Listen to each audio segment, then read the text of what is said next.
Құрметті Ерлан Жақанұлы, құрметті депутаттар. Сіздерге агенттікпен әзірленген екі заң жобасын ұсынуға рұқсат етіңіздер.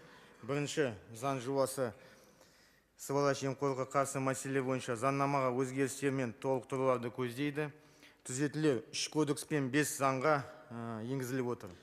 Екінші заң жобасы әкімшілік құқық бұзушылық туралы кодекске өзгерістерді қамтиды.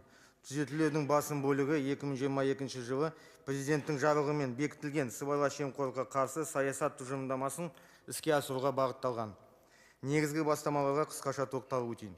Бірінші, сыбайлас жемқорлардың жария тізілімін енгізу. Бұл профилактикалық құрал. Оның басты мақсаты қоғам арқылы сыбайлас жемқорлыққа төзбеушілікті қалыптастыру. Тізілімге ауыр немесе аса ауыр сыбайлас жемқорлық қылмыстар жасаған үшін сотталғандарды енгізу көзделген.